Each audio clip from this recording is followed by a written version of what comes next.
We need to move forward with the divorce. You mind if I get your number and call you? Sure. I just hope you like me too. Like you. That's the understatement of the year right there. You still trying to get back with her? It's complicated. Do you think you can just walk in my life, show your millions off, your family's wealth, just take everything I have like that, huh? Draven here has made her choice, and I'm gonna need you to respect that. I'm getting married? You just got divorced. No, I know the life that you and Adam had, and hoping that I can give you half of that. You have given me way more. You cannot keep calling me like this. I can't miss you. Draven, something is off. I would be lying if I said I didn't miss you too. It feels like you're hiding something. I don't know, not too long ago, you and Adam, and now it's you and Cecilius. I keep telling myself this is the right path. It's the only way to reclaim the life I deserve. So you really think you can just leave me?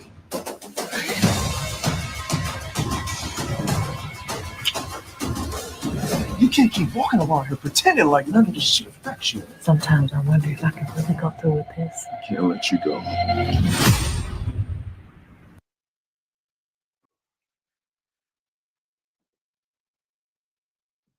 Well.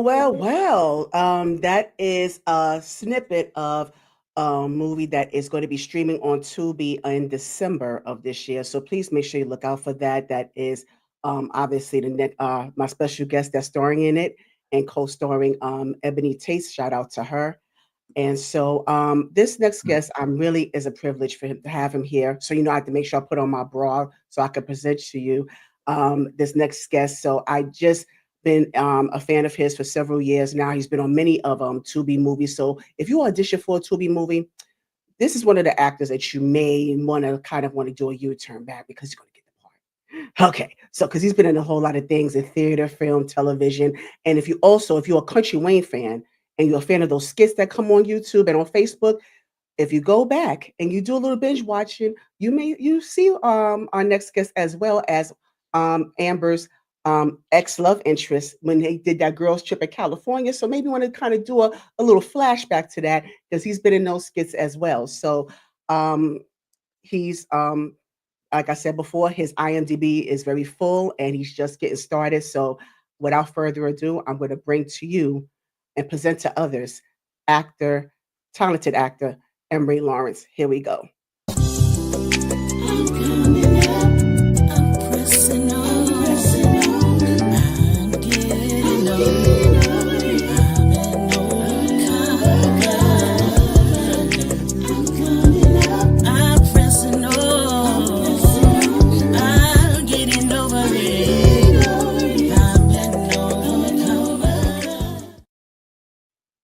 Emory Lawrence in the building. How are you? Yeah, Emory Lawrence in the building. Yes, wow. What up, though? How are you?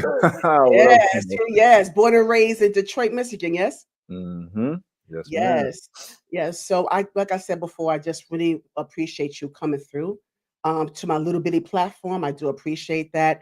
It's only up from here because the fact that you make the time, to be a part of this journey with me, again, it is not taken for granted at all. No, and I appreciate the invite. I mean, you use the word platform. You called it small, but it's on a platform, so it's sitting up high.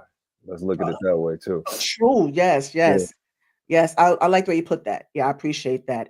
So I always like to start from the beginning because before you were this phenomenal actor, you had humble beginnings like all of us did. Born and raised in Detroit, Michigan, and that couldn't have been easy, So I just want to start off with how were you raised? Two-parent household, single-parent household, siblings, cousins, all that good stuff. Can you just tell me where they all start for you? It all started on the west side of Detroit. I grew up in a single mother home, so I have a younger sister as well. And yeah, I mean, looking back at it now, it's like now that I understand certain things, I'm like, there was definitely a lot of activity going on, but we were just kids growing up, just happy to be able to go outside back when kids went outside. Yes. Until the street lights came on. Mm-hmm. Exactly. And but what type of activity, when you say that, what type of activity are you referring to? sports. Oh, So okay, strictly got just you. playing sports, basketball, football, baseball, all that type of stuff until the street lights came on, as you said. Mhm. And yeah, my father wasn't in my life. I met him at 11. When What was that like? it was interesting because the way my mother found him was he was actually locked up for child support.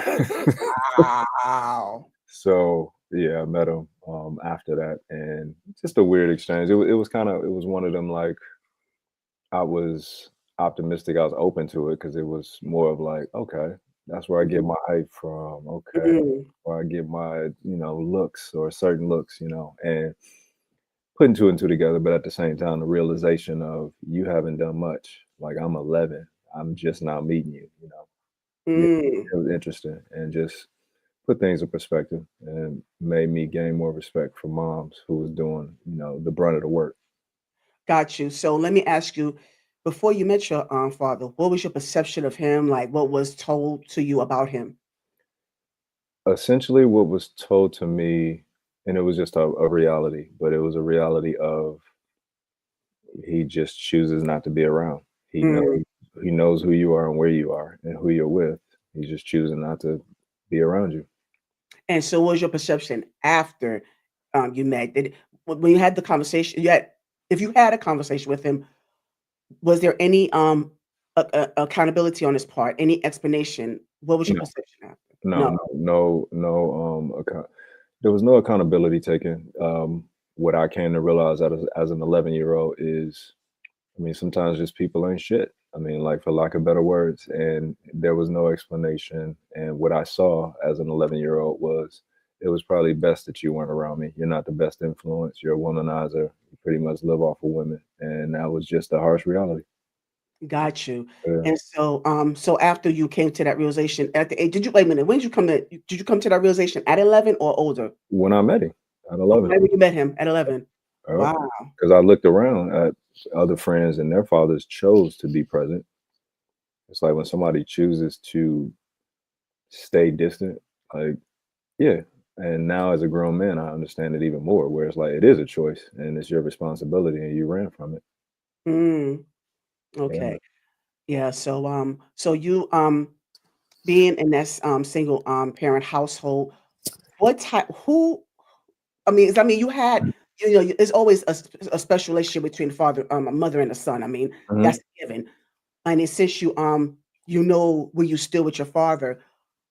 Did you receive any type of guidance or did you have any positive male figures in your life? Did he really teach you how to how to become a man at all? Yeah, I did. I had my mother's father, my grandfather. I also Okay. had my sister's father, who my mother was married to for a brief period. He was a great influence, a musician actually. So he was a creative, and yeah, uncles and stuff like that. But like something that was like close knit, that would probably be my grandfather. And again, he was 40 years older than me. Yeah. Okay. Yeah. And so, what is like some of the gems that your grandfather um bestowed upon you that you still apply to it, especially being a father yourself? One of the main things is say what you mean and mean what you say, and pretty much stand on your word. He always told me keep your word, stay consistent with Yes. standing on business. Pretty much, like don't be inconsistent and take accountability. That was one of the main things Mm, where he's like, don't complain. Situations are situations. Push through it, and don't play the victim ever. mm. Yeah. Okay, that's good. That's good stuff. Mhm. So now, so given that, which is good gems right there, but did you understand or did was you taught the value of vulnerability as a man? Because that's so not easy, No, for a man to acquire. no, I wasn't.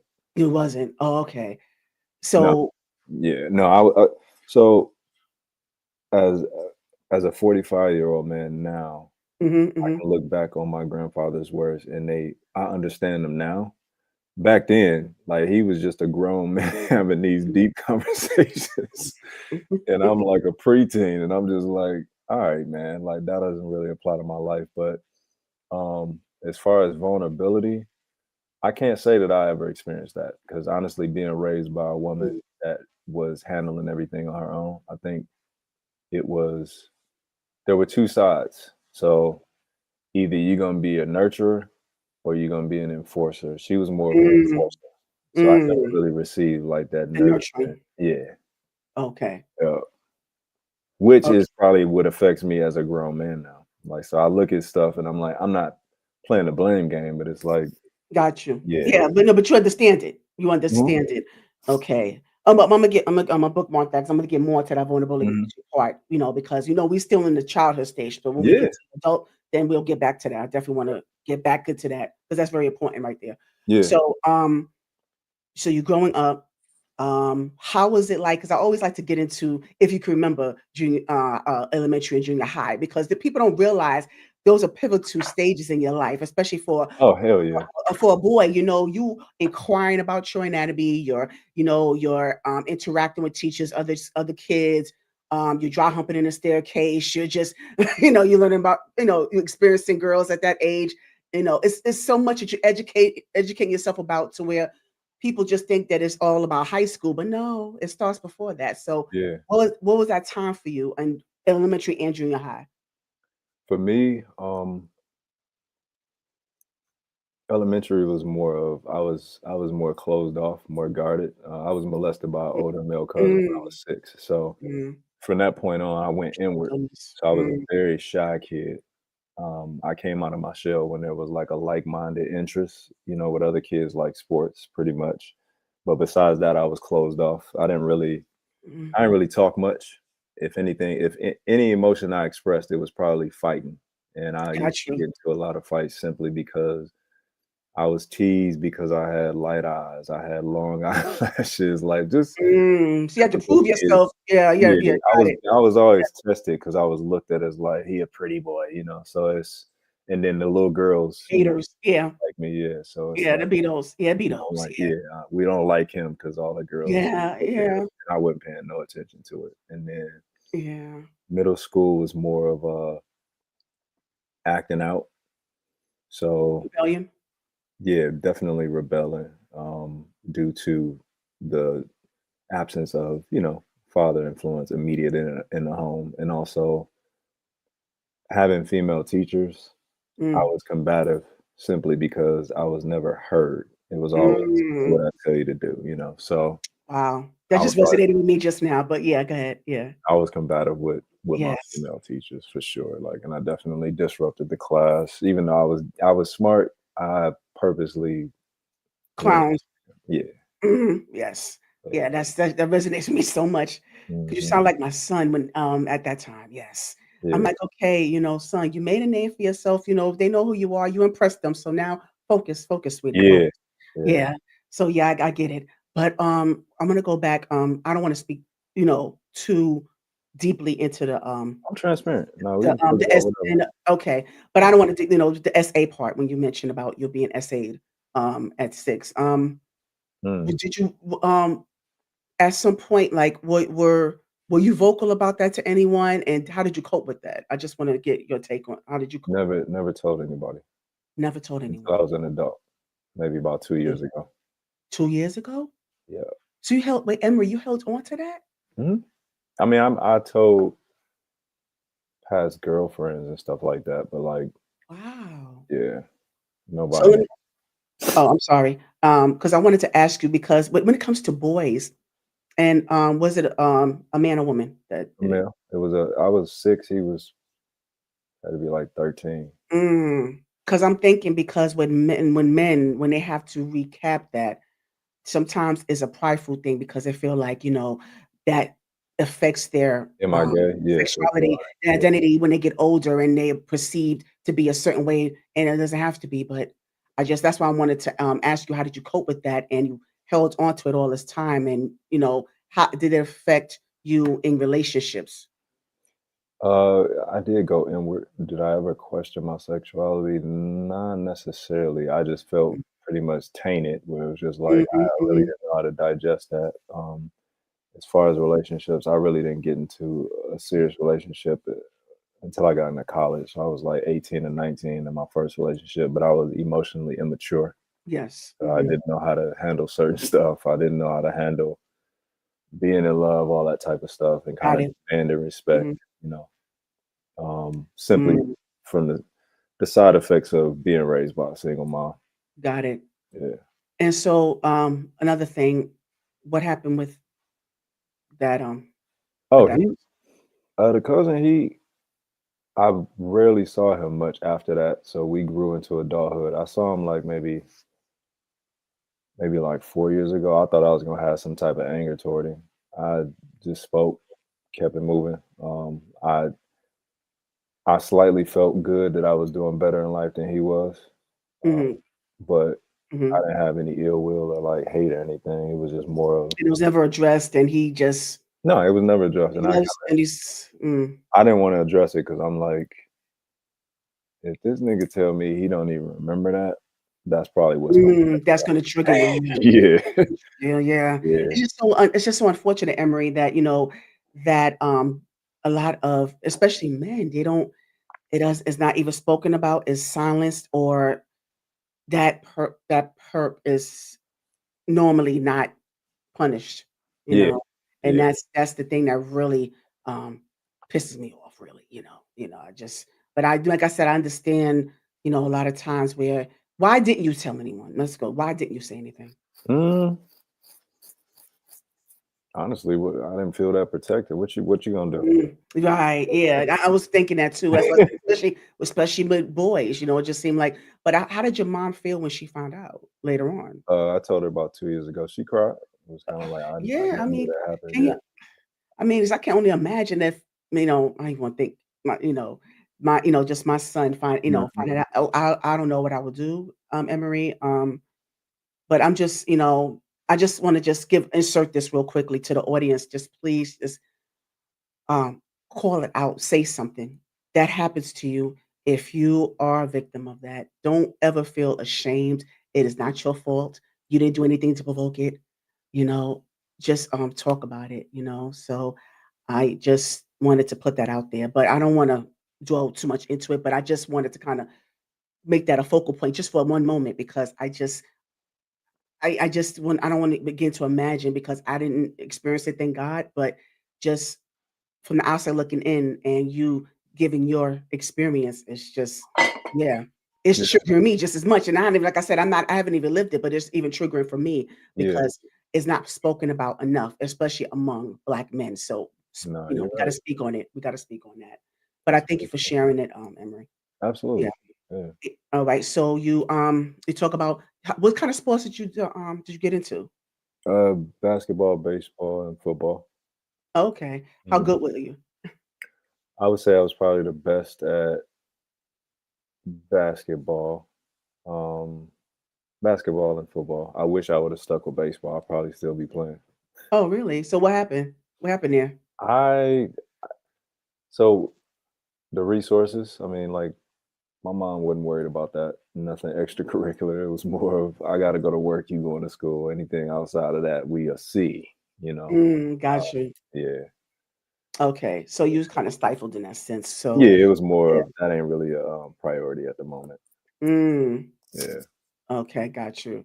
And so now when you transitioned from junior high into high school, what high school did you go to? I went to Crockett. Yeah, I Crockett went High to School? Crockett. It's wait. They joined with Finney High School, so now it's called East English. But I went to Crockett Technical High School. Oh, okay. Yeah. And so, what did you get into then? Like, did you even pick up the sport or, did you get into any other extracurricular activities? How were your grades and, how would you manage in that? You know? So prior to that, I went to a school for ninth grade. I went to a school called Benedictine. It was a private school. Okay. Once I got there, it kind of clicked, kind of like, yo, you can't keep wilding out on these teachers like this, being, disrupting class and stuff Oh, like you that. still was doing that, huh? Okay. Well, that was up until eighth grade. I was up until oh, okay, Once okay. I got to ninth grade, I was like, I don't want to be a loser in life. Let me straighten up. So I mean, I tightened my grades up. Again, I went into high school with low level confidence. Mm. I'm going into high school. I'm short at the moment. Yeah, different world. Like some of them dudes look like me right now, and they were in 10th grade. Yes, yes. So yeah, so confidence was low, and then once I got to Crockett, that's when I fully transitioned into like all right, I'm coming into my own. So I played basketball and football, and what is that? National Honor Society? Is that what Yes. that's called? Yeah. So I Mhm. was in that as far as grades, different engineering programs, traveled to colleges for the engineering programs and stuff like that. So I Oh, started to okay. get involved. Yeah. So that was your niche at the time. You wanted, the engineering. Yeah. I wanted to be an electrical engineer. Oh, nice. Yeah. Okay. And Hmm. so you said maybe got far. You said you explored that and but let's me go back to college, but in high school, you explored that in advance as far as, taking certain courses. Is that what it was? Yeah. Yeah. Oh, okay. Certain courses, certain math, science courses. Yeah.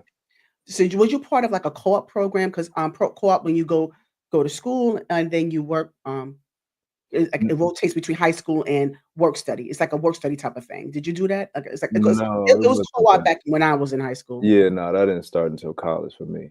Oh, it's So okay. All yeah, right. no, it wasn't that. It was like pretty much like gifted and talented program. So I got to Got it. go to the University of Wisconsin. My junior year going into high school, I went out there. I mean, junior year going into senior, I did that for the summer going into my senior year, and we were all few of us were competing for a scholarship to go to University of Wisconsin Madison. Mm. Yeah, Uh, engineering scholarship. did you go? Yeah, I went. I went. I was out there the whole summer. Did the program and everything, and they had two scholarships, and there were three of us. While I was out there, I was like, I don't want to go here. It's too white. I just keep it a buck. So it was me a fish out of water. I really didn't understand what was taking place. The two other women that went, they took the scholarships and went there full ride, Mm. And and I went to Michigan State. Yeah. Michigan State. Okay. Yeah. Okay. So you went to Michigan State. See, he has beauty and brains, ladies and gentlemen. He got brains and all that. See, there it is. Look at that. Right. He just Yeah, some but dumb but accent, pretty but accent. it's yes, but it's like it's something about the creative, the Mhm. creative side that Yeah. over. So we'll get into that. But you went to Michigan State, and what did you study? I went in studying electrical engineering. I ended up having a degree in telecommunications, media arts, which is TV and film. TV and film. And what made you get into that? I mean, what was that? What was that nudge for you? I wanted to party, and engineering classes were too hard. Oh my. That's my honest answer. I love it. I love it. That's my honest answer. I don't have nothing else to say. I wanted to party because that's when I was 18 years old is when I got to Oh college. yeah, yeah. Hmm. Lost my virginity. I started drinking for the first time at 21. So I was just getting exposed to a bunch of It's a stuff that whole people different probably world. been doing. Yeah. Like a different world, just like the show, a whole different world. Mhm. Yeah. Yeah. So was you on campus? I stayed on campus first 2 years. Yep. First 2 years, okay. And so, you have your degree. Did you, continue with the extracurricular activities at that time in college? I know you said that you found your first love in college, right? That you experienced love for the first time? Hmm. And how was that like for you? How did you know it was love?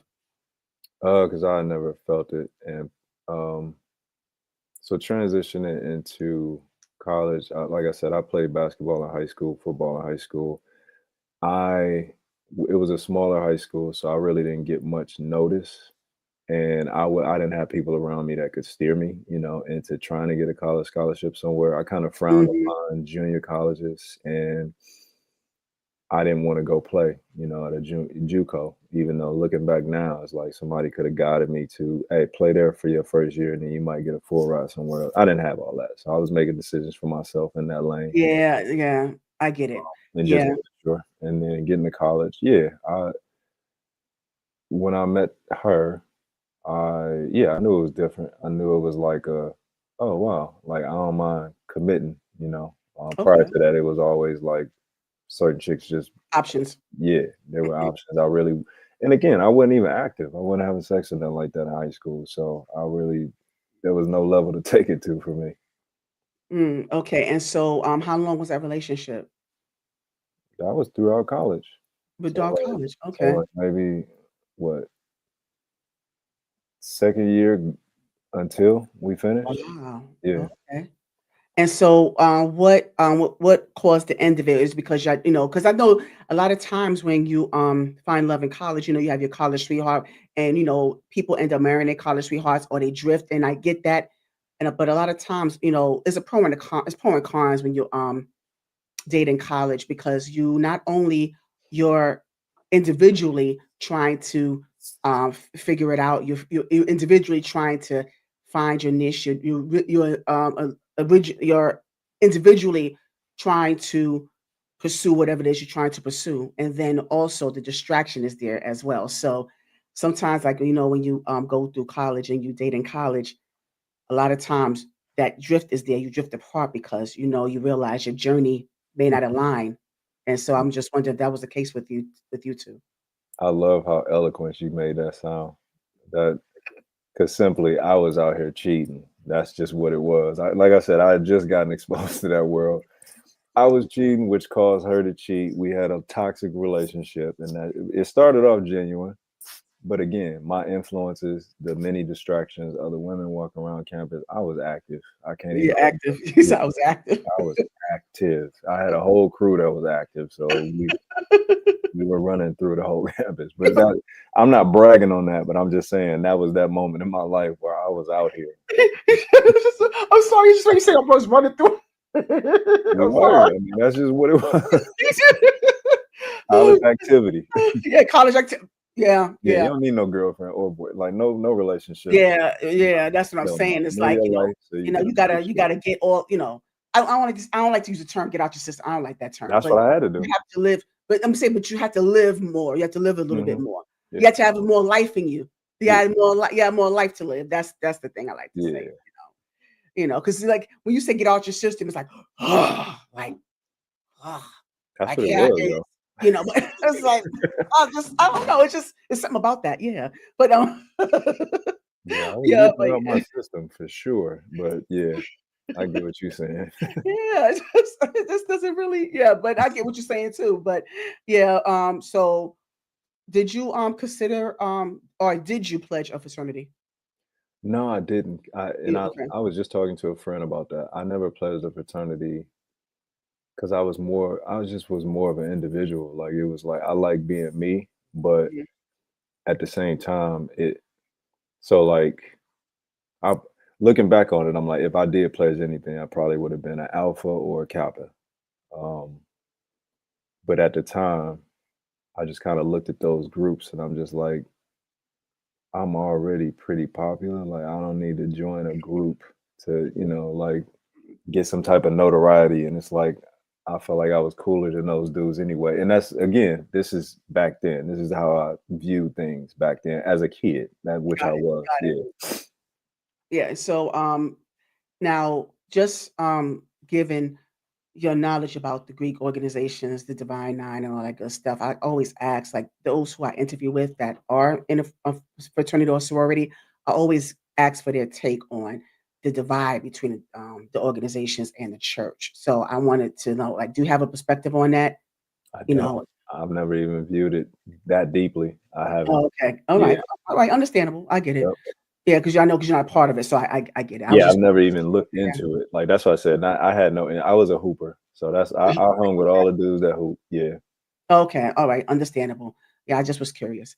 All righty. So once you got through college, where did you go from there? What happened from that point when you finished college? And did you go straight? Did you take a break, or did you go straight into the workforce? Like, how did I go? Yeah, I started working. I moved back home, and I worked at a Sprint store selling Sprint store. Oh, okay. Yeah. Telecom, pretty much like in the telecom field. Okay. Yeah, I did that, and then after maybe like a year or so, I moved to New York, and I was like, I'm a model, so I was modeling and stuff like that. Okay, so how did that come about? Yeah, can you give me a little bit? Being told I was doing it somewhat in college, and like the whole urban model stuff, and then people started kind of taking notice, like you should probably take this seriously. You got the height, the look, all that type of stuff. Like try it out. And I was thinking to myself, well, basketball didn't pan out. Right. Cool, I'll just try this because I really don't want to work a 9 to 5. So I did that and did runway shows and all that type of stuff. New York and magazines, print ads, all that type of stuff. And I was like, it could be something I want to do, but New York gave me a harsh reality of I wasn't a model. I didn't care that much about fashion, and I was not good at posing and all that type of stuff. And I just didn't care about being that like glamified. Like I didn't care. Yeah. Okay. But I mean, but you still ended up getting some type of swag appeal, as you grew in your craft. I mean, you Yeah. had that swag, or is that a stylist? That was majority me. And again, Okay. if it wasn't for modeling, I may not have stumbled upon acting. So I as a model, yeah. I was like, I know I'm not a model. Like I may look a certain way. I do not care about all this stuff that goes on in that world. And Mhm. that's how I discovered acting. Okay, so going back to New York, how long were you in New York? 2 years. Oh, okay. And so it was did you relocate to New York solely for that purpose? I relocated to New York coming off of working at the Sprint store. I was a production assistant for BET in New York. Okay. So I Okay. worked on the behind the camera essentially. And that was also kind of opened my eyes to acting as well. So it was just small seeds being planted, but I was a PA Oh, at okay, BET. cool Yeah. beans. Yeah. Okay. Oh, so that's what started your journey into acting. Can you tell me what was your very first acting job? Very first. Very first. Very first acting gig was a stage play in Detroit in 2005. And I was actually going to audition with a friend as support. He was like, "Yo, can you take me to this audition?" Cool, I'll take you. I had no desire to even try and audition, and I took him as I was there with him as a support. They asked me, "Hey, do you want to read for this part?" And I was just like, "All right, yeah, I'll read for it." I ain't had nothing to lose, honestly, and I ended up getting chosen for that Mm. part, and he didn't. So he Wow. read for a part. He didn't get chosen, but I got chosen. I was just like, Wow, and he put you on. Look at that. You done took it. You done took that part from him. Look at that. Look at you done stole that man. I definitely felt bad where I was just like, you didn't get a call back? Oh, dang, all right, but Did you end up going like to acting school at that point? not right after that, but at some point I did down the line. Yeah, right then it was just straight raw. Like stage and like theater itself, I feel like is a raw acting class in itself because you learn Yes, so much by true. being on stage. Yeah. Okay, so you went from being on a stage, and so how did that transition into film, television? I did that few stage plays and I moved from New York to LA and that was like '07.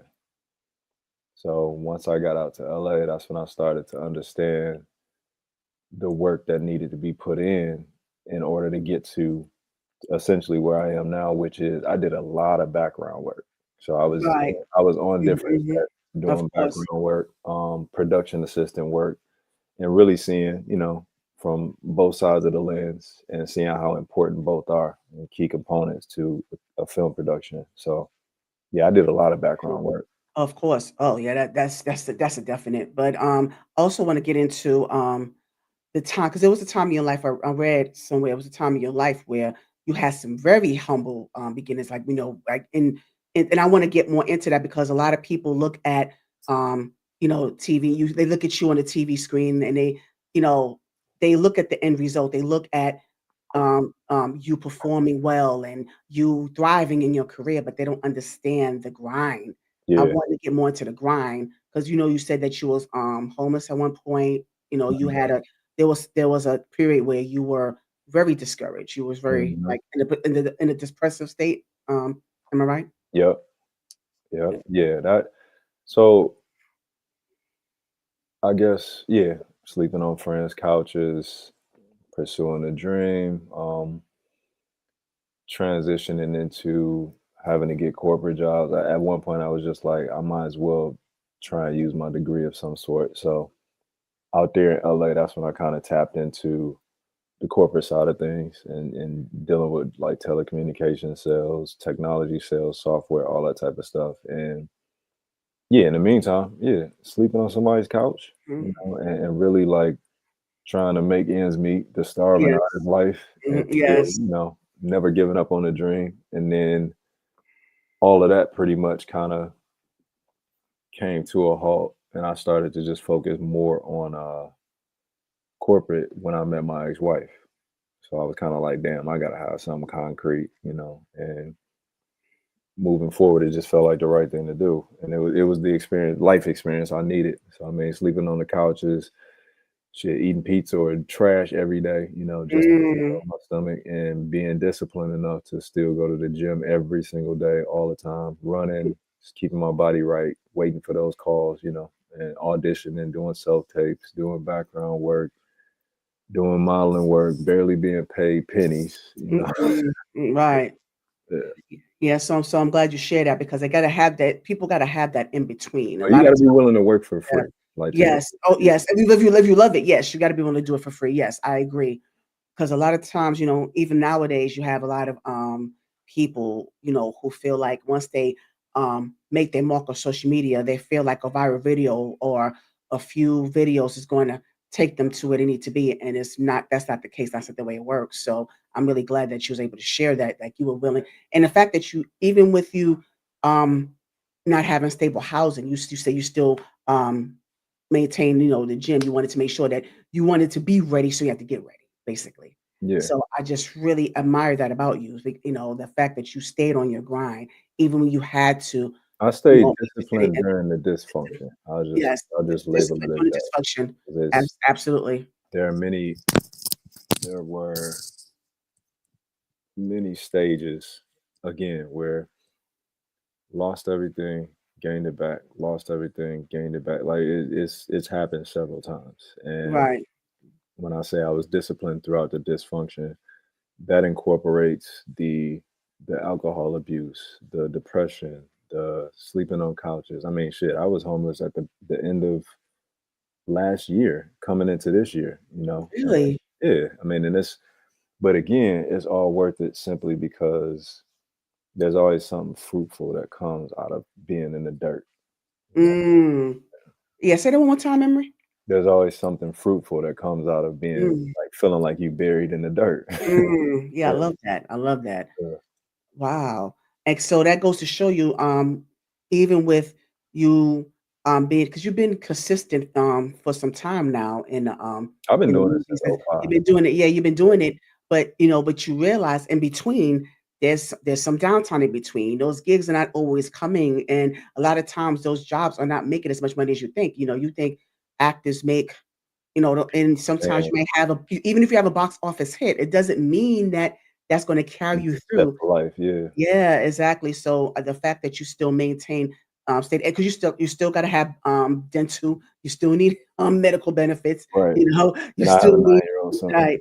Yeah. See, right. So let me ask you, at the time when you decided to continue with the corporate job, not only for obviously what we mentioned about you maintain a steady income, but was it because you were married and you were growing a family that you said, "Okay, let me, not put the acting in the back burner, but kind of focus more on steady, No, it was employment?" steady income, and honestly, Uh, every actor's had a moment when they want to quit. So at that point, I technically quit. Kind of like I'm oh, sick okay. of it, sick of living like this. But it was always still in the back of my brain. But in the moment, that had to be the focus. So it's like I had to take a pivot.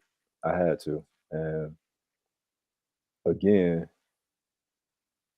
that life experience is almost like acting class as well because you experience in real life. That's what we pull from real experiences in these characters. Absolutely. Everything don't come from class. So Mm, I feel like that was another acting class in itself, experiencing corporate, learning how being the rough around the edges Detroit boy who had potential to evolving into that more refined professional. And that helps in the films, and being able to speak or carry myself a certain way. So I mean it's all worth it in my opinion. But I definitely at one point was like, I gotta pivot. And I put that on the back burner. I was just sick of it. I was sick of being broke, mm. sick of like I'm like, if I'm gonna move forward and try and get married and all this stuff, like I gotta have some stability. And yeah, Yeah. So when you decided to Because I understand that, you wanna, get married, you wanna experience that, because a lot of times, people so focused on career, they're so career driven that they just X that altogether, family life altogether. So Mhm. what made you decide at that moment that, okay, I wanna focus on building a family. I wanna be, done with acting for a while. Can you get more into that space where you decided to make this a priority? I was ready to elevate. I Mhm, was ready to elevate. I was mhm. ready to go to a new level.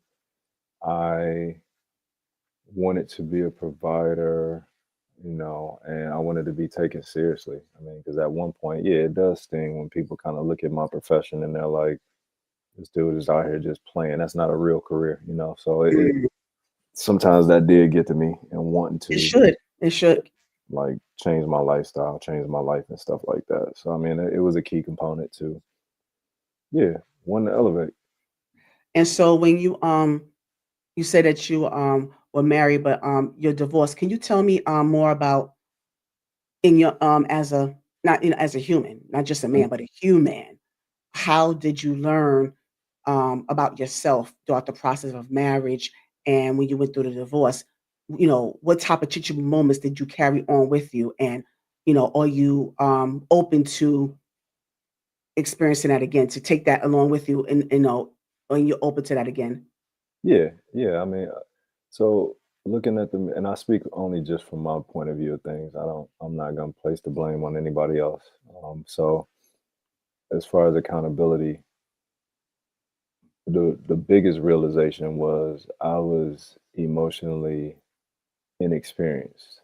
Okay, Um, goes back to that. Okay. as far as relationships, I was inexperienced. I mean, my ex-wife was technically my third serious relationship in my life.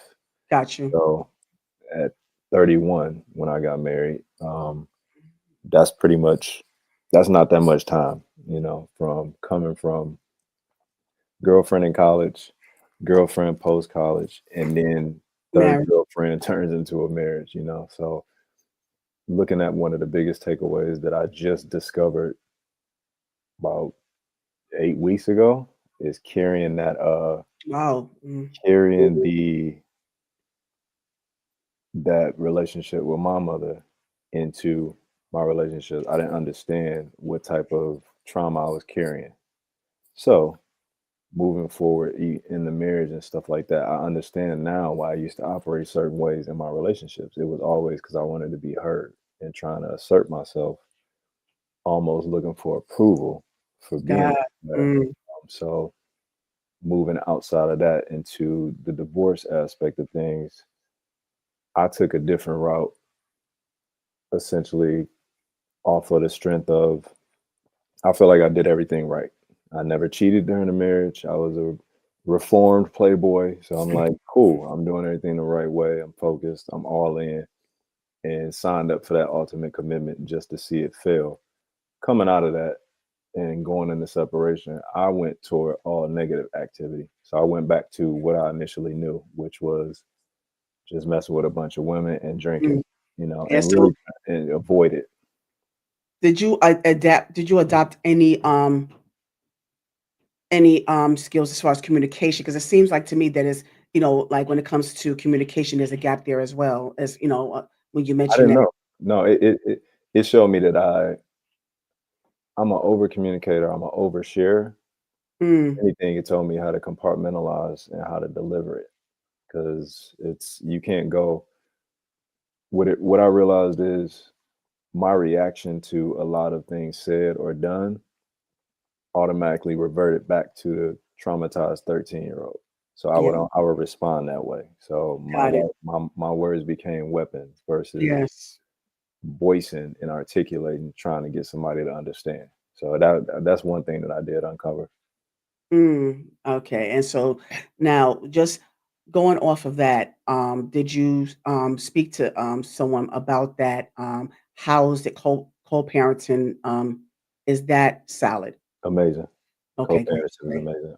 great. She's still in LA. I'm in Detroit now, as of Okay. late. And Answer to your question, Kimberly Black. Okay. oh 'Cause yeah, yeah. Does he live in Hollywood? I'm always in Hollywood. Yeah. But um, yeah. We have a great system. I'm actually going out there for Thanksgiving. Oh, nice. Her family always have something every year. I'm gonna be there, and then he'll be back here for Christmas Okay. going into the new year. He was with me over the whole summer. So I mean, we got a good balance. We Oh, good. I'm glad to hear that. And no courts involved. Thank you, Jesus. uh-uh. Okay. Thank you. Okay. Mm-mm. All right. So, but I'm glad that you was able to, like I said, I just love when, where there's accountability. Mhm. When there is someone that is transparent in their journey and how they interact or how they navigate through relationships or navigate through life in general, that there is a level of accountability that's there. So I really appreciate that Yeah, as well. I take all Yeah. accountability. And again, it Mhm. my career choice and also the trauma that I hadn't healed from are like she had her faults or things she needed to work on as well. But Right, those are right. two of the things that probably pushed our marriage into becoming dissolved. And that's fine with me. Like I learned from it. Absolutely, Yeah. as you should. And so where are you now? I mean, are you dating? You said like relationships. Like, what do you? Where you are? Where you It are? That's a tough one because I recently tried dating over the past few months, not too long ago. And yeah, we did go to marriage counseling, do this trauma and abuse father, absent father. Yeah, I did. We went to counseling and all that type of stuff. We went to marriage counseling. I've been to therapy regarding the absent father, all that type of stuff. That's cool. That the one-on-one talking to people does not work for me. The discoveries that God plants in me to focus on are what works for me. So I think real life trial experiences work for me most as far as therapy, and then the gym as Okay, well. so experience is your best teacher, so to speak. Right.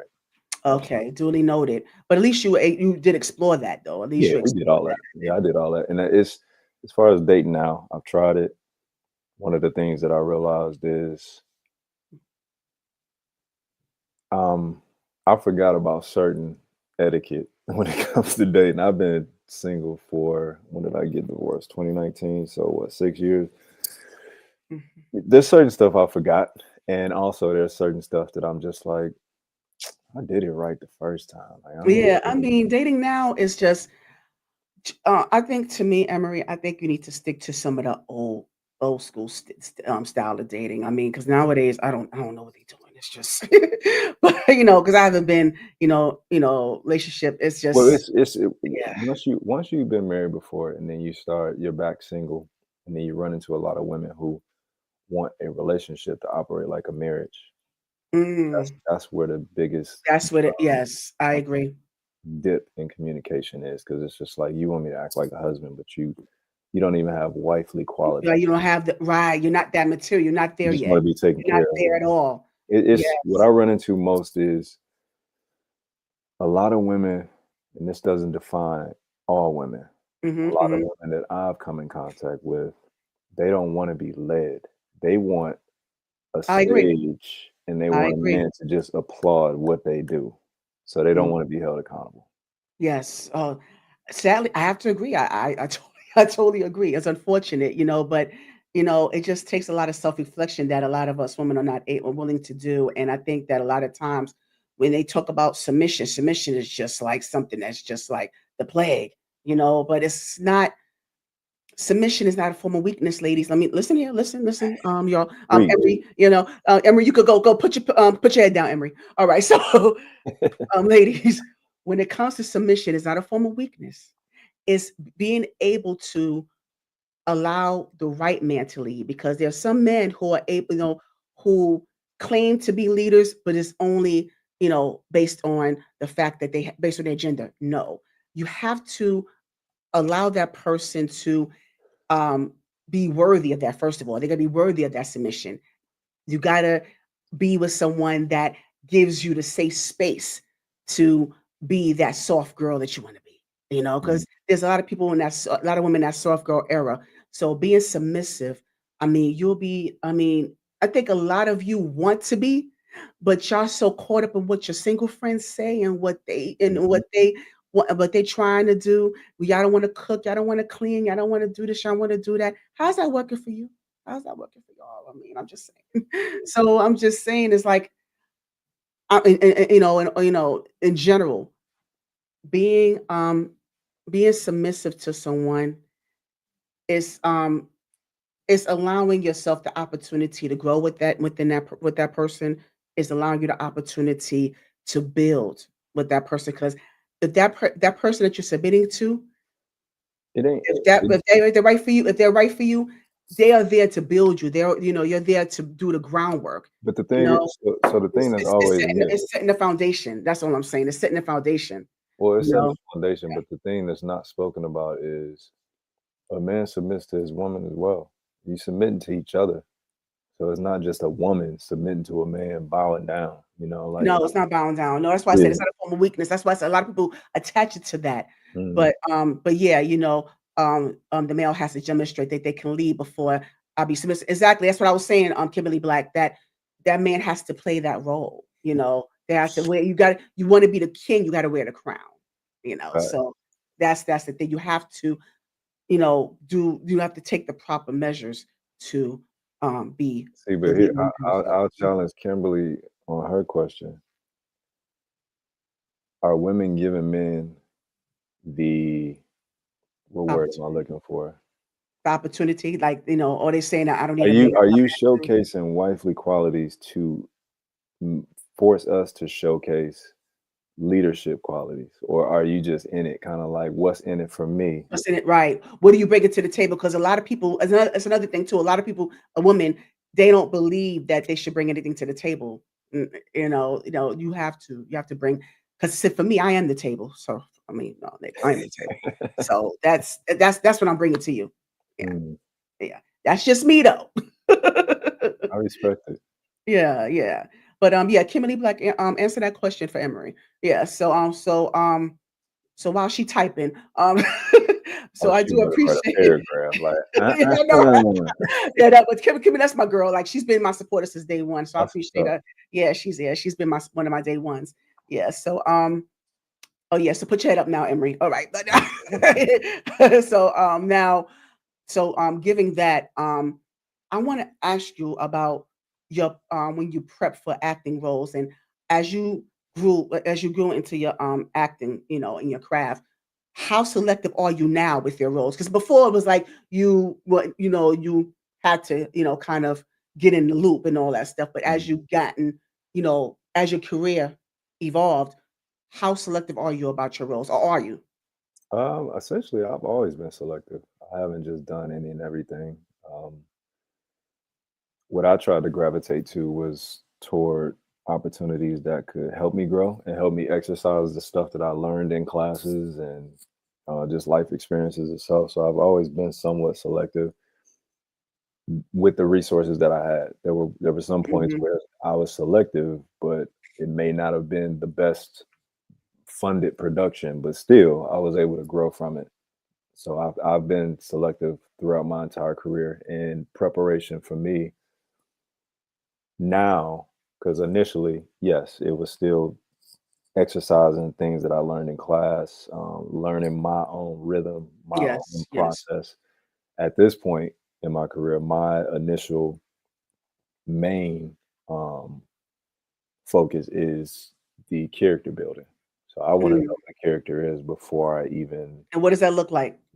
That's looking at the character, identifying the character's personality, looking at the script, reading the script probably about 5 to 8 times fully prior to even just focusing on my character, knowing where my character fits into that story, what his purpose is, why he's saying certain things, and then also looking at that character, evaluating has has this type of character been done before? I'm looking at that and I'm making sure I'm not copycatting something Mm, that I've already seen, got it.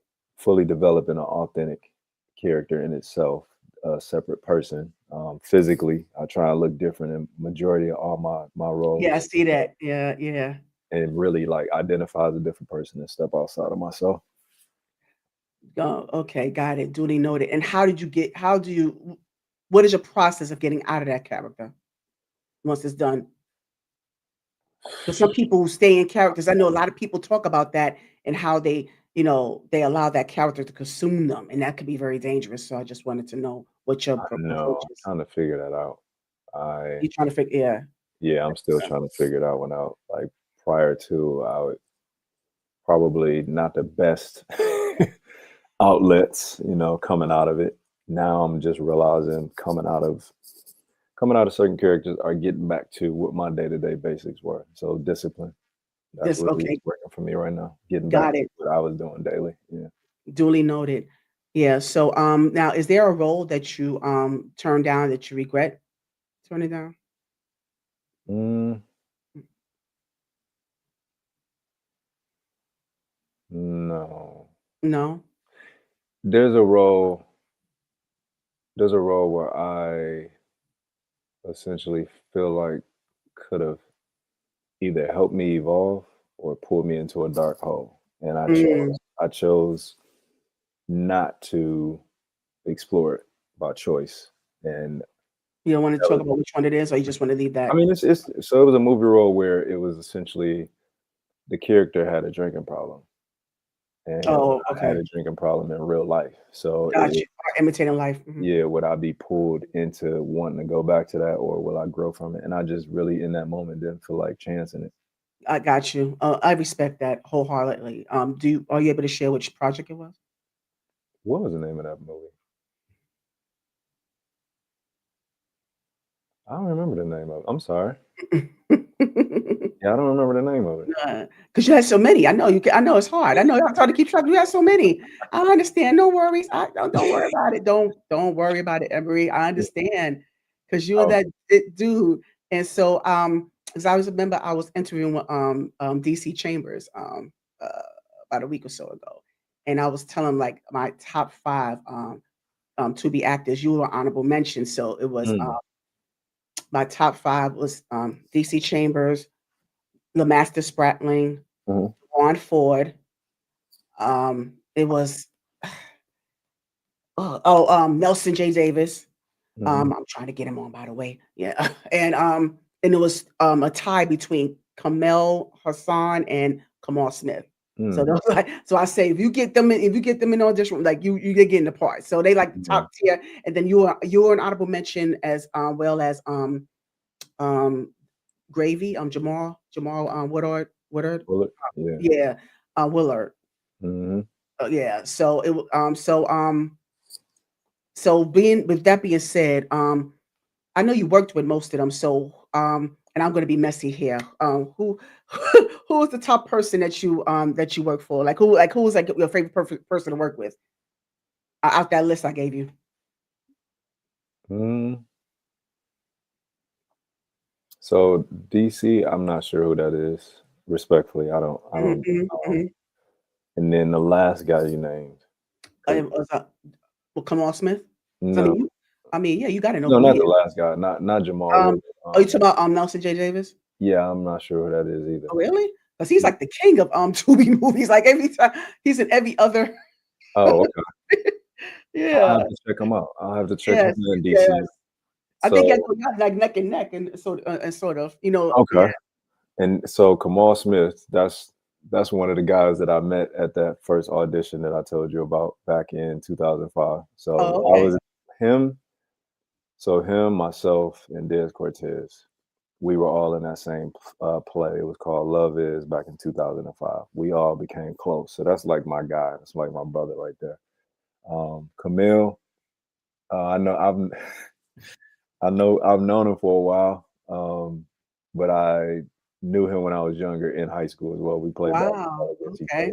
And then Dewan Ford, I met him years ago. So that's one of my guys as well. So I'm gonna say collectively, all three of those guys are my favorite to work with out of that list. Yeah, because you have a friendship with them as well. So I Yeah. think that's great. So tell me about this movie, Oh, Murder and Murder Merlot. Merlot, that's one of my favorite productions that I've done. I definitely Okay.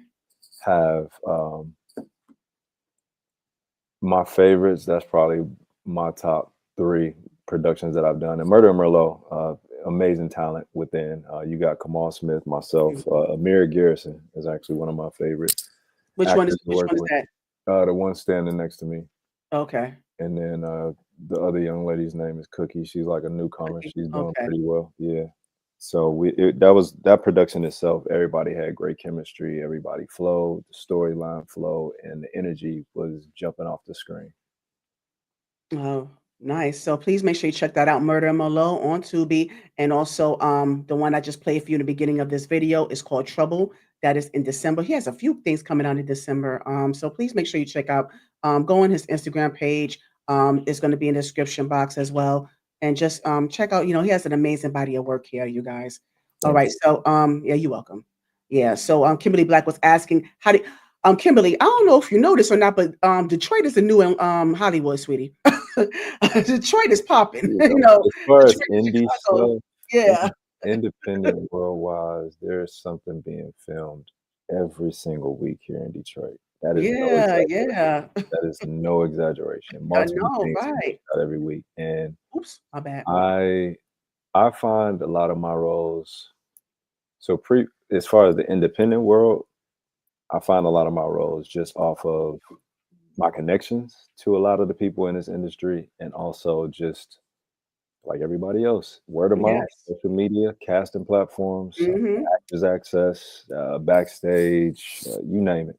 Yeah, so because there's a lot of independent filmmakers. That's why I gotta give my props to the Tubi platform because I know we joke about how Tubi is like the urbanest ghetto most movies out there. Some of the movies are not that greatly written or edited. It's not that some of them are not Good doesn't call. have great acting, but it's still a platform for a lot of the independent filmmakers out there. A lot of artists, a lot of people that are getting a footing. Yeah, Tubi is that platform, and I gotta commend Tubi for that. It's been an amazing platform for you. I know that you're a living testament to that. yeah. So so I wanted to make sure that I put that out there as well. But oh, I want to ask you. I forgot to ask you this. So when you mentioned about you was done with acting at some point, it was a period where you slowed down on acting. You did the corporate route again. Um, when did you decide to get back into that the acting realm, and how how was you able to get back into it? Like, were you able to just, I mean, because I know you have a lot of connections, but how does one go from, okay, I'm done with it for a while, let me take a break from it, and then just go right into it? Like, how does Essentially, that I transition work? never really left it because I still had an agent while I was in LA, so I was still Okay, doing auditions and stuff like that. And I mean, corporate was just my main focus. So essentially, I never really left. I just kind of would decline, certain stuff for like commercials and stuff like that. It's like I don't have the time. This is the priority. I can't keep doing this. And then after a while, once was, I want to say we were about 5 years into marriage, and I was just miserable. I was mm. miserable in corporate. Like when I tell you, I done had about from 2010 till now, I probably done had about 40 high paying like corporate jobs. Cause I used to, What? I 40? was I mean, come on, that's between 35 and what? 40, and I would get jobs, then I would get booked for something and quit. And then I would go back, to a different job or whatever. But that inconsistency is what, the ex-wife was kind of like, Yeah, you need like to figure something out. you need to find you something to do. Like you need to find something steady to do. Like Right. this ain't So working for me. I was always that would push me to abuse alcohol because I was very, very Mm, depressed and just miserable in corporate America. Like I hate being in those type of environments. I hate being confined to a set schedule every single day, the same thing. You're chasing people, trying to get clients. It was just too fake it for me. was. It was. Yes. Oh, my co-host has another question here. Hey, go ahead, my co-host. I've sent my stuff to Tyler Perry before, and I've submitted to a lot of stuff. I've had agents submit me to stuff with Tyler Perry. I mean, that was when I was based in LA. I was willing to travel, still Right. willing to travel. I mean, I'm open for the opportunity. I feel like my next step in life is going to be network television. So, Got it. And it should I, be. It should be. and I think it'll come at the right time. I Yeah, needed I was this gonna say that. life But experience to. yes. Yes, I was gonna say that what God has for you is for you, if you Yeah, believe. that's why I And ain't tripping. I know what's next. He's yeah. already told me. I'm just Mhm. like, waiting on when. But I think over the past few weeks. The discoveries I've made helped me. It was almost like all right, cool, that test is complete. Now you moving on. Yes. But like I said, everything happens in this divine order. But you are where you need to be at this point, Emory. Right. And and I'm proud. We're proud of you here. We're proud of you here. You Mm. know, yeah. So now what? Let me ask you this: how content are you now, Emory? And honestly, how content are you right I'm now? not content at all. I mean, I'm here. I'm here in Detroit because of purpose. I'm here. I'm my mother's caretaker, so I'm Mm, helping her out along with my sister. okay. I'm pretty much back in corporate as of 3 weeks ago. So Yeah. How's that going for you? I remember you trash, spoke about that. trash. Yeah. Well, take. You know what? I won't say trash. You know what I'm doing every day? I'm acting.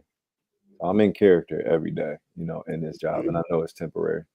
Got it. So I'm not content at all. I just don't know what the next step is. But exactly, I'm so glad that we mentioned that about you still working a regular job in between roles because again, you don't know when the next act is going to come in, and that's why it's so important to be financially literate as well. Mhm. While in between those gigs, and also be mindful of the fact that you still got bills, you still got pension, you still got health benefits, you got a child to take care of. So those things have to come into place. So I'm glad that you are still able to balance it. How do you balance it?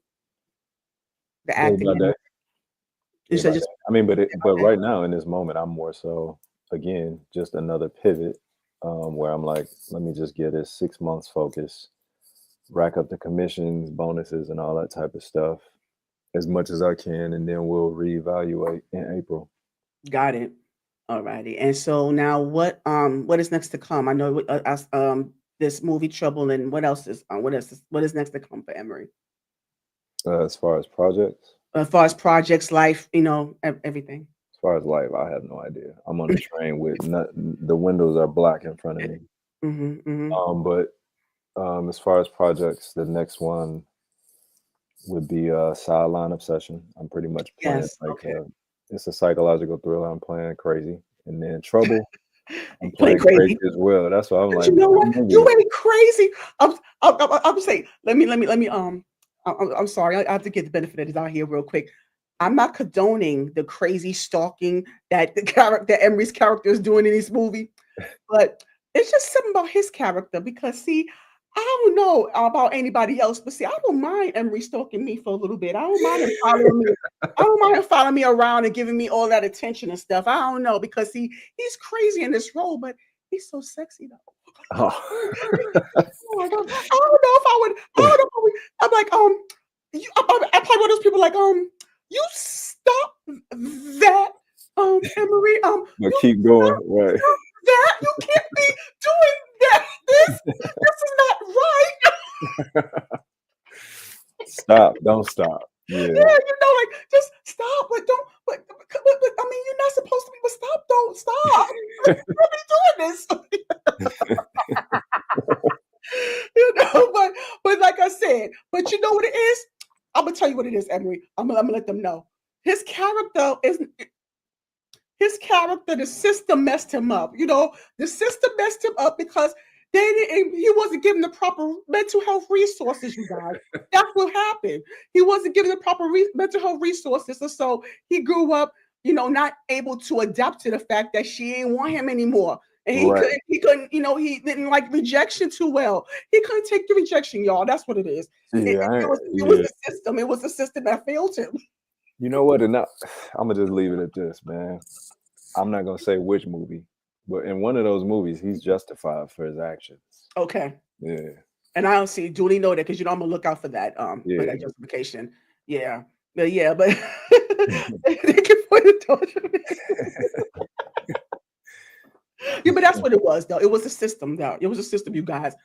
Let the record show. That's what I truly believe that. I truly believe Right. Yeah. Help me. yeah. So, but right now, Emery, I'm gonna have a little bit of fun with you. You still have your script up, right? That script that I that I Oh gave you. yeah. Yeah. So hold on to that. But before we get to that, I want to just do a little quick game of this or that. Here they come, yo. Here they come. So this or that. So I always put like random things out there, and you have to Okay. choose one or the other. Choose one or the other. You can't plead the fifth. You can't say both. You can't, you know. I'm going to be a little bit messy at times, but it's going to be totally random. It don't have to be any particular thing or any particular order. I'm just going to put something out there, either or. All right. I'm here. Acting or I'm sorry, film or theater. Film. John Singleton or Spike Lee. Spike. Okay. God, I just had it. Okay. Zucchini or squash. That's You the don't like same either. thing. You don't eat your vegetables? Yeah, I do. That's the same thing, though, right? Zucchini or No. squash? Zucchini is like is Oh no, green. I'll take zucchini over squash. It's the Yeah, same thing. yeah. Oh, yeah, I'll take zucchini because zucchini's that's green. Squash is Yellow, yeah, yellow, or orange. Yellow, yeah. orange. That's pointless. Yeah, You know what? Okay.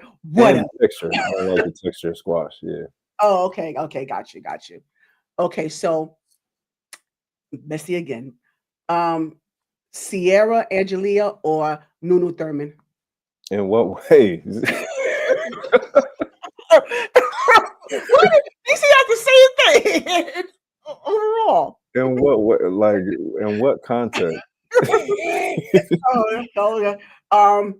Oh, as far as like just acting, looks, personality, they're both beautiful, but in those aspects.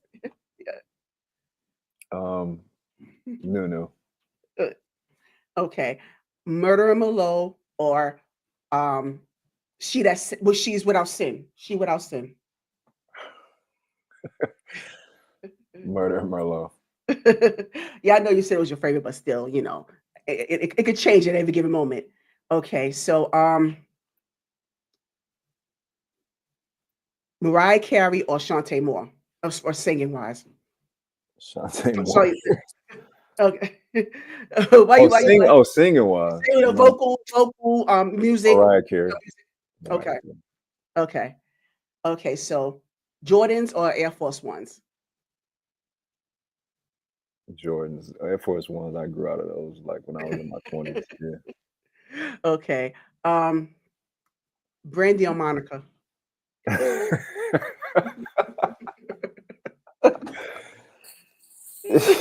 Come on. Take your time with it. I'm gonna say Monica. Monica, she just you could feel her in them songs. Yeah, she's tell you everybody really like goes for The Monica. words you could feel Yeah. the word. Brandy, I love Brandy, but Yeah. Monica got like real life songs. Yeah. Okay, so we talked about Tyler Perry. So Tyler Perry or Lee Daniels?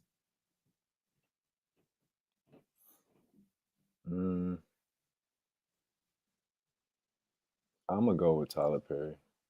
Okay. Yeah. Platform wise, yeah. Okay. All right. So I'm gonna go back with this one. See if you go get it. See if you go catch it. I don't know. Like I say, I don't know if you're a music lover or not like that, but Mickey Howard or Cameron White? I'm gonna go there. What was Karen White? Turn the lights down. It's time to get romantic. Oh well, you might be know Superwoman. Maybe I know it for Superwoman. I'm not your Superwoman. All right. Yeah. And what's the other guy? Mickey Howard. Mickey Howard. I'm in love under new management. Oh, they got me singing. Oh yeah, I'm gonna go with Mickey Howard. Oh, just for that. Yeah. Okay. Girlfriends or living single? I'll rock with Girlfriends. Like I definitely would have took all of them down. You see what? You said that with such. It's Tracy Ellis Ross. Yeah. Oh, okay. Oh, that's your favorite. Mm-hmm. Oh, okay. I love that. Okay, so now I want to make this one last one. Like I'm gonna give you a doozy on this one. Kamal Smith or Kamel Hassan? In what context? As far as because they both like first of all, now with the acting and everything, they direct, they produce, all of that, Mm-hmm. So I'm that gonna and go that. with Kamal. Since Kamal? we've pretty much been doing it since day one together. And there you have it. Thank you so much for being such a good sport about this. Was that fun for you? That was fun. All right, so now get your script, Emory. Get your script. You know, Okay. I gotta do my lecturing. So you're gonna act that out. You know what it is, but what it is, but we're gonna do it in a way that it's gonna be more of an acting. Okay. Acting a scene here. Okay. Yeah. So Emory, yeah, I know that you're not without talent, right?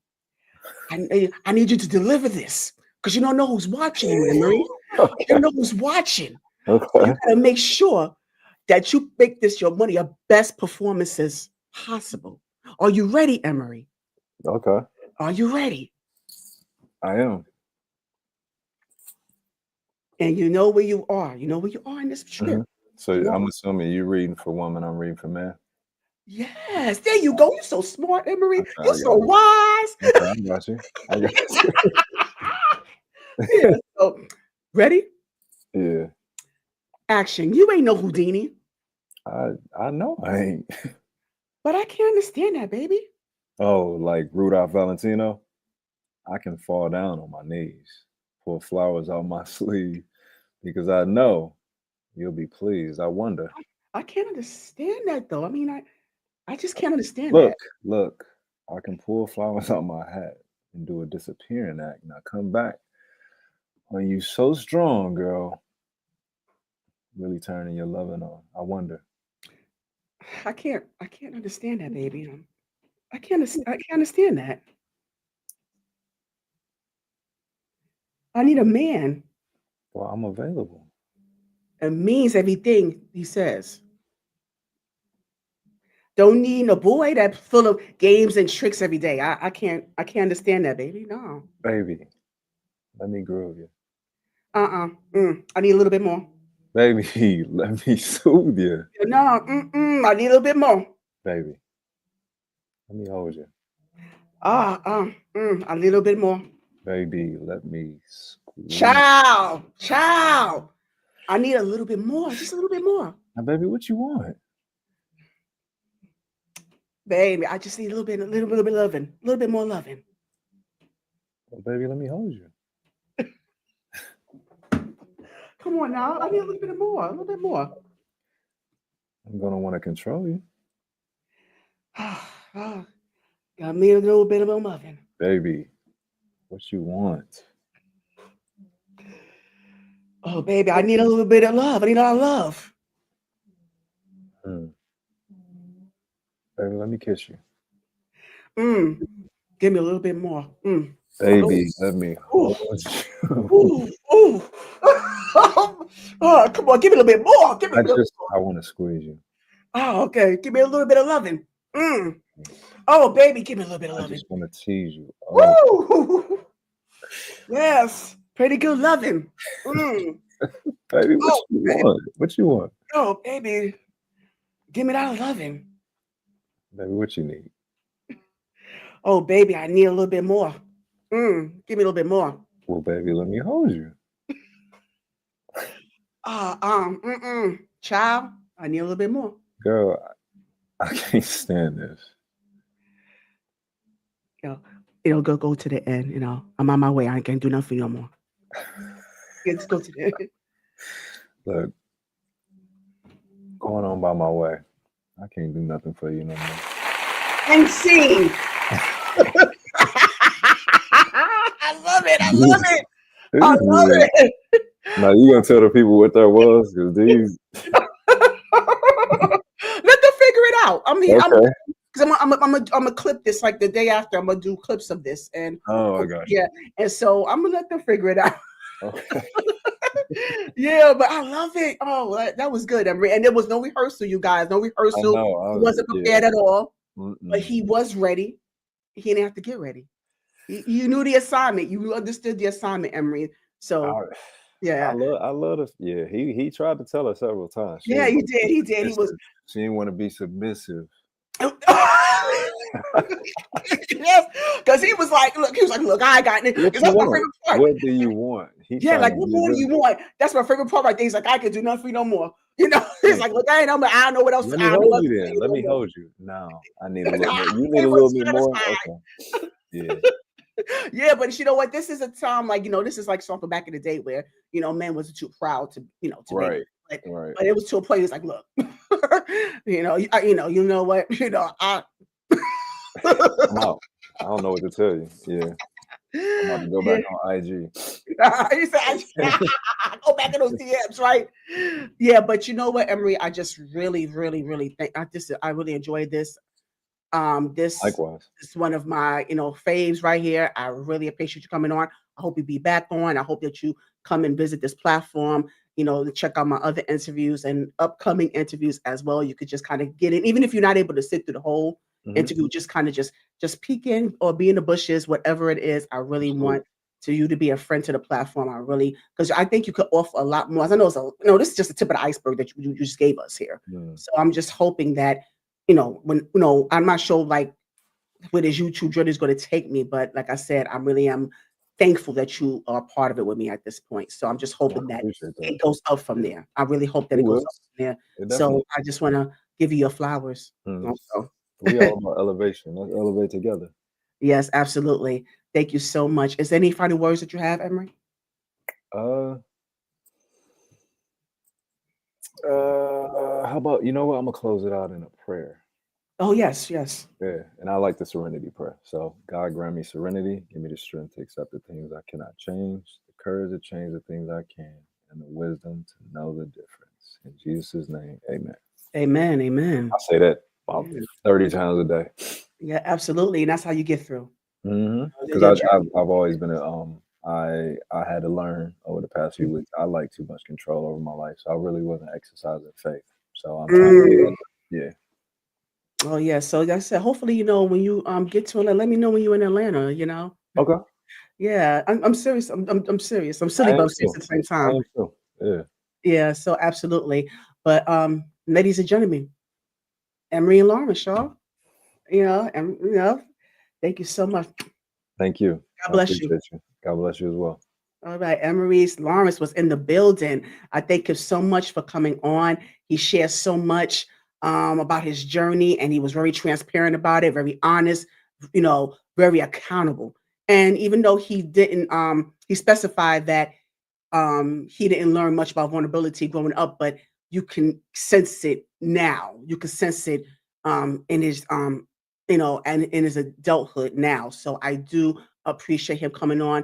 Thank you to my co-host, Miss Kimberly Black. Shout out to you. I appreciate you coming on. Always supportive as usual. You ask some great questions, so I do appreciate that as well. And so, let's see. Please make sure that you check me out. My next interview is going to be this coming Tuesday, November 25th, with cinematographer Tim.